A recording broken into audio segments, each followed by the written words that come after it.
Thank you for being with us here on Going Beyond. Jonah Stephen has been in the software industry for more than 26 years. During this time, he was a senior executive with Microsoft and with Polaris. He's lived in different countries in the UK, in the US, and Indonesia. And then in 2011, he decided to branch out on his own. And so it's my very great pleasure to have him here with me in the studio. Thank you so much, Steve, for being here. How easy was it for you to actually take this big leap forward and branch out on your own? Thank you, Jenifer, for having me here. It's my pleasure. It's everybody thinks that they can run a business. Everybody thinks they can be an entrepreneur. Most of them that I know feel like that. And I also felt like that. And working for many years in good companies, I always felt the company could have been little better. You know, they can do little better, they can be better, they can be more human, they can be more supportive, they can do business better. It's that craving was always there. And then there has to be a timing. So at one point in time I felt I'm ready to take the leap with various things coming together. Getting out on your own. But do you then believe that in your own setup you have actually bettered some of the things that you encountered in the other large companies you were with? Definitely the word the better is relative, but we have done some very interesting things. Such as? We have made our office and the way we work more safe, more secure, more fun for all the people in the business, all the stakeholders in the business. Right. Would you say by and large that is somewhat the nature of the IT industry? Yes. IT industry is a leading industry in terms of embracing technology, people, capabilities, changes. It embraces changes and it leads the changes across the industry. Right. So technology industry is actually in the lead, plays a lead role even in people management, transformation, enablement. Right. For sure. So now, Steve, tell me exactly what you are doing. Now your company is called Stephen Consulting. Yeah. So what does Stephen Consulting do? I started this company 7 years ago with the intention of growing my own business. Initially I started putting together a business with my colleagues from Microsoft, and we started a world-class startup called Indix Corporation. I was a co-founder there for a couple of years, and then I wanted to branch off and do a couple of more interesting things that I wanted to do. I started Stephen Consulting Ventures as well as Charisma Solutions, and further recently we just started Purple Key or Purple Quay LLP. I think the world is full of opportunities and we can do more. Right. How do you cope with the three industries? I mean, have you got them all in parallel at the moment, or are you concentrating only on one of those? Tell me. We are actually focusing on certain fundamental things. Like we at Charisma Solutions, we are actually building a company which builds software and services to support the chartered accountant community in Australia. And then with that beachhead we want to go global. I think we are a very established solid player in the country and we are doing very good. And as we deal with the country, there is more and more demand and request to do business in India from Australia. So we started Purple Quay because we want to enable inbound activities into India from Australia. So these are like natural extension of what we can do. Right. I want to ask you, Steve, here, tell me about the challenges when it comes to setting up of a software business in this country. Today, setting up is not the most difficult thing. The biggest thing is the idea that you have, that you bring to table, and the idea that you are able to galvanize people, capital, resources, the energy, passion to yourself, and how you can push the idea through. That's the biggest challenge. If you are able to get the right idea and the right kind of passion and capital, you can be very successful. However, having said that, there are lots of people in our country who have great ideas but not necessarily able to execute those Right. ideas and not able to take it that extra step forward. Brilliant people, but not necessarily great at running the business. So what do you think? What would be your advice to those kind of people? Just get in professional management or what? The most difficult thing for any human being that I have come across is to walk the talk, especially Indeed. for leaders. So everybody has an idea, yes. Everybody has, thinks about big possibilities, yes. But are they willing to walk the path? Are they willing to, lead by example? Are they willing to give up their own ego and, whatever, to actually embrace others and work as a team and be successful collectively? That's a big question. Right. And not many are willing to do. They say that, but many things pull them back. Right. When we talk about leadership, do you believe in your experience that leadership can be taught, or do you think that it has to be inside of you and there's no other way? I think there is a middle path between teaching yourself, being born as a leader. There is a middle path which I think most of us are. You were not born as a journalist. I was not born as an entrepreneur. How did we pick this up? It's because we did the right thing.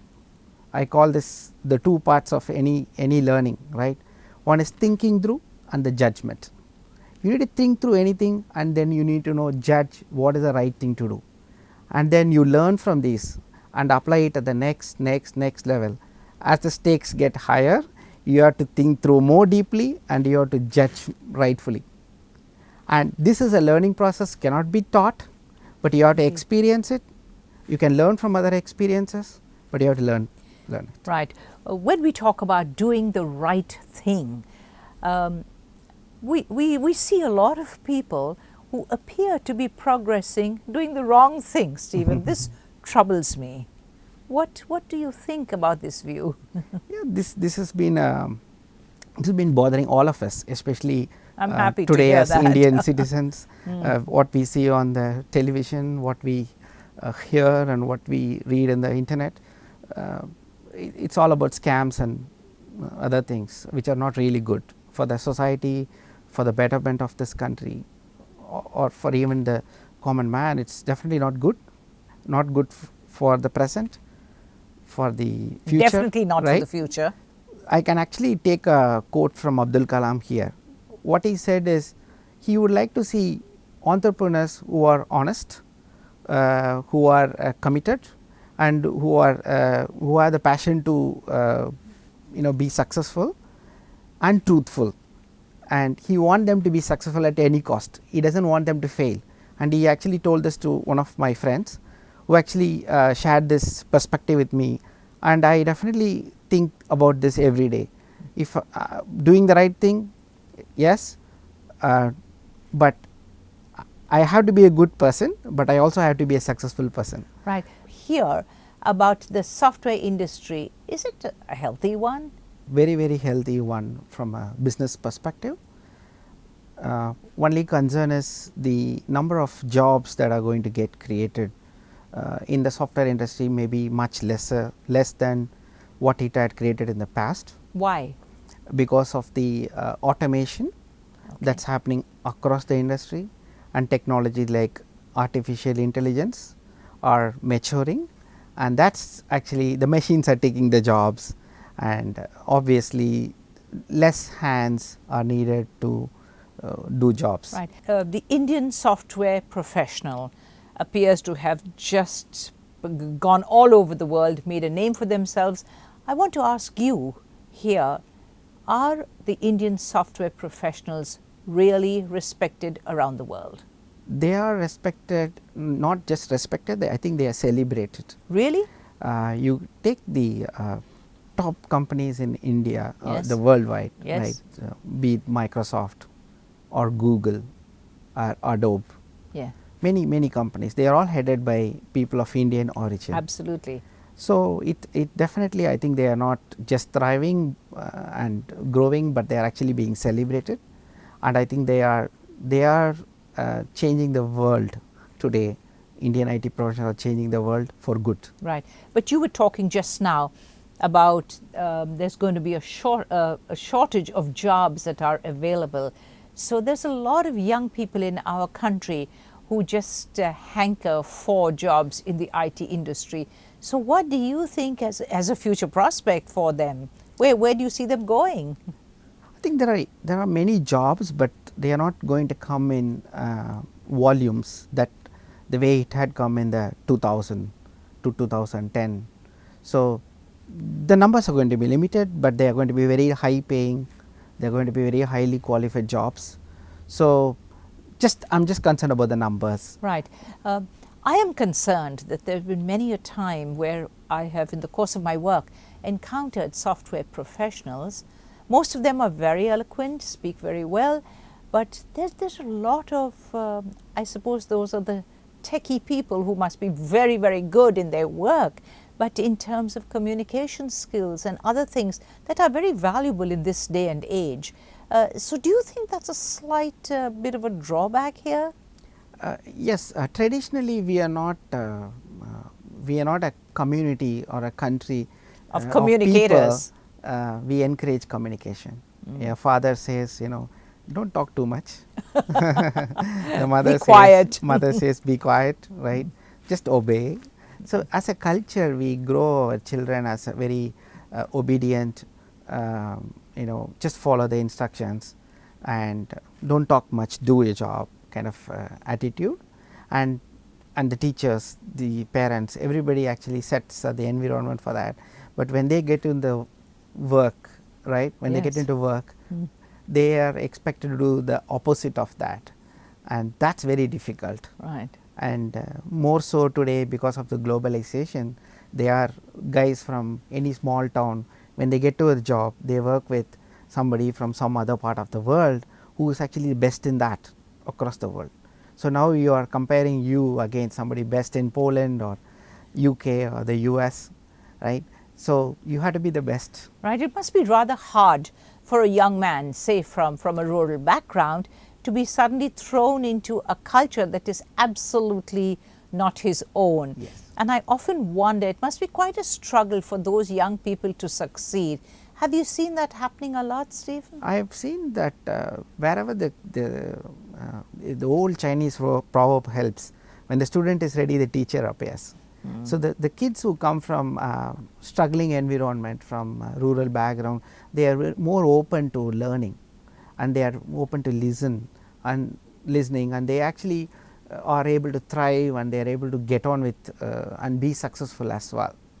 I think the more problems come with kids who are already doing good, who are probably brought up in the metropolitan cities of India, and they are actually little bit struggling because they are closed to change. And they already seen what is possible in their own communities, and they are actually challenged internationally in a way, because they don't want to learn. They think they know something, and that's a problem. Right. From my limited experience, I have seen that social graces can sometimes be quite an issue. Yes. Has that been your experience, Dave? It is actually, yes, in the very early stages of IT. If you go to 1990s, social graces were something that people didn't know what to expect from an kind of Indian diaspora or Indian citizen. Should I shake the lady's hand, or shouldn't I? Should I today talk first? They already know that we do that to the nose, and we sneeze, and we do different things, which they already know about us very well. It's all documented in Quora and everywhere. So they're used to us now. You can go to YouTube and see how an Indian works, and a lot of funny videos. So you get a perspective, right? So all that is possible today. But yes, if you're talking at a very high level where you're meeting executives and dealing with that kind of training is still not available. So you need to learn how to do that. Right. I'd like to ask you your thoughts about the fact that we see young people these days who appear to keep jumping from one company to the other in a very short space of time. I mean, 1 year doesn't Doesn't seem like a long time for them to be with one company. Now, what is the reason for this, Stephen? I'm very interested to hear your explanation. Is it money? Is it what? I think when we grew up in an environment where we were told that, you just do what the company says to do, and you just follow the instructions, and you be loyal to the business, and you do what you have to do. The individual was not very important. The employee was not, sometimes even doesn't matter. The business matters. So you do the right thing for the business. But in the last 20-25 years, the world has changed so much. All the power is with the individual, right? Today, your email has more space than the email that the company can provide. And because of the internet and because of democratization of businesses and new startups, you don't have to rely on a large company to get what you want. As long as you are happy, you can work in a small business, you can make the money, and you can also get what you want. Does the company feel a bit troubled when these kids keep dropping out and going to yet another company? Well, the attrition rate is pretty high. Yes, yes. I think it is. It's a learning process. So good companies are already changing their process, changing their engagement model with the staff, and they are actually doing good. But average companies or below average companies, they are struggling to tackle this issue. Right. Steve, I want to know, you talked about bringing business into India. One always visualized that it was going out of India, the business, and it was like body shopping or doing projects or whatever. So now talk to me about this part of it. As you know, we started opening up the country from 1990 onwards. Initially, a lot of people went out to work in software industry, but in the last so many years, like me, they have all experienced the world, and many of them started coming back over the last 10 years, and that they bring a lot of knowledge into the country. So now we are seeing that a lot of knowledge is available in the country to do great things, and the country also is inching towards 2.5 trillion economy. And there is a lot of opportunity for everybody in India, in all verticals, all industry areas. Right. But people outside of India, do they respect the Indian businessman for keeping his word? Indian, or has that changed? If you look at all the big companies in the world, the biggest brands that you can think about in the US, in the UK, in Japan, or any part of the world, they have their operations here in one way or other. That tells you that they trust us, not only our leaders but also our staff. Do they trust us, or is it just cheap labor they get here? It started with cheap labor, but it's not cheap anymore. Really? No, Okay. we are not cheap anymore. Oh, good. I think we are paid almost industry standard salary, right, minus some cost arbitrage that is still there, but we are not considered as a cheap destination anymore. People come here for creating value for themselves and their business. Right. Steve, when you decided to come back to India, why did you decide to come back? You could have opened these companies anywhere in the world. You lived in so many different countries. Why did you do that? For what reason? 3 reasons. Basically, my kids were just growing up, and they were like getting to 8th and 9th grade. I thought I should give them a relative stability, not just moving homes, so that they can complete their 12th grade well and get into a good college. Wanted to support my mom. She is here with my extended family, so wanted to kind of have her with us.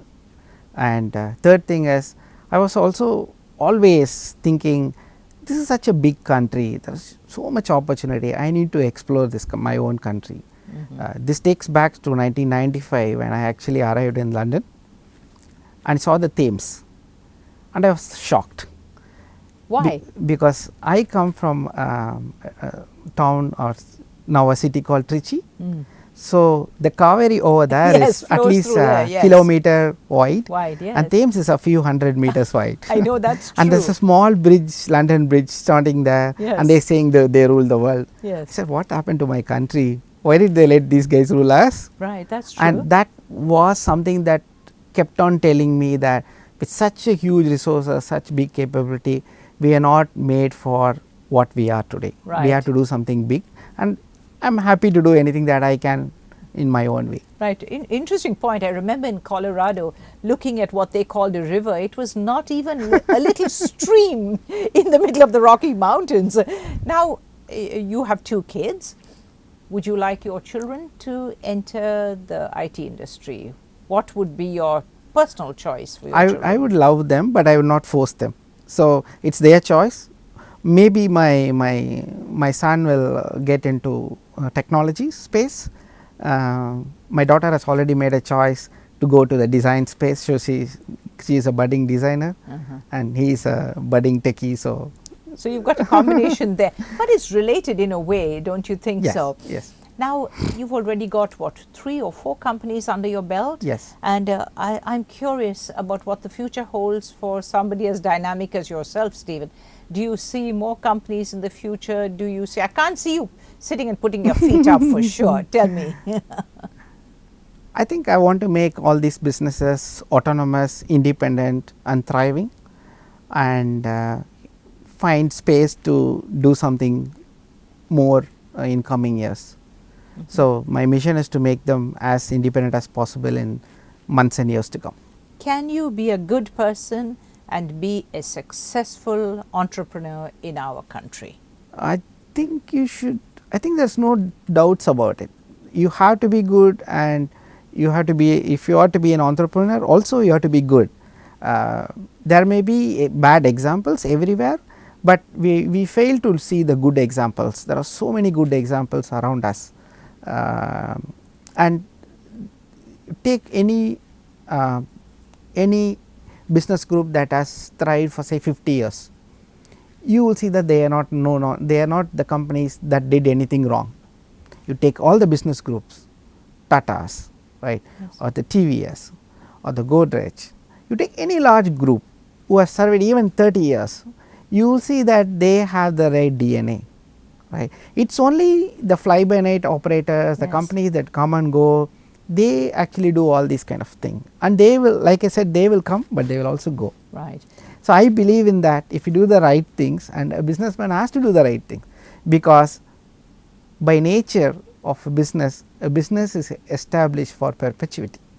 Indeed, it should be so. Yes. Now, you talked about these very big companies, been around a long time, so they've kind of achieved a certain level of success. Now, what do you think is the secret of your success? I know it's not been 30 years, but nevertheless, why do you think you've got to where you are today? You know, I think, like I said in the beginning, in the first conversation, I think what the world expects of any leader is, does this guy has a vision? Is he trying to do something great, bigger than something, right? That what others can do or what he himself can do. So does he carry a vision or an objective that is big, larger than life, and is that ultimately helping somebody, some stakeholders in the right way in any industry, any business? And if these two align, does he have the ability to execute through that? When you are clear about all that, people want to work with you. They say that, can I be part of this journey? They actually walk into that.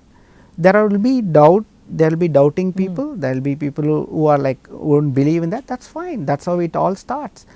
As you grow with years and months and years, you will see more believers than doubting people. Right. So as long as, like I always say, as long as more people, the percentage of people who believe in you is bigger than the person who don't believe in you, you are okay. You're okay. You are yes. never going to be 100%. What is okay, I can see, is I know some other members of your family. What is it that makes this particular family as successful as you guys have been? I mean, your brothers, your sisters, there's something there. Is it in the genes? Is it in the DNA? Is it parental guidance? Is it parental encouragement? What do you think is the actual reason for many successful people within among your siblings, for instance? The core thing is, I call values. So what you pick up as values, knowingly or unknowingly, from your upbringing, that actually makes you finally. And as you grow older, you tend to grow closer to your parents' values. You create your own divergence at a young age because you need to learn and experiment the world. So, you try to do all that, but as you grow older you tend to converge, the values tend to converge. If the values of your parents are very good, right, it always helps. But to just reiterate what I said in the beginning, it is ultimately if your the people around you, the percentage has been good, it is all about percentages and numbers. Yes. If the percentage of people have been good, they have lived a good life, they have shown good values around you, you also get into that. I really like that. Yes. And if that environment is not good, and you still want to be good, that is going to be huge effort. Fortunately for me, the environment had been good, been exposed to the right people, exposed to the right community, grew up in the right community, grew up with the right kind of good parents. That actually I think is helping us overall. At the end of the day, and that's such a beautiful way on which I can end, I'd like to thank you so much, Steve. Thank you, I Jenifer. really do appreciate Right. your time today. Well, it's been our pleasure to have Jonah Stephen here in the studio, and I think that what he's told me today makes so much sense in our modern day world. So you take care until you're back again here with me on Going Beyond. Don't forget, just keep watching. Thank you for being with us.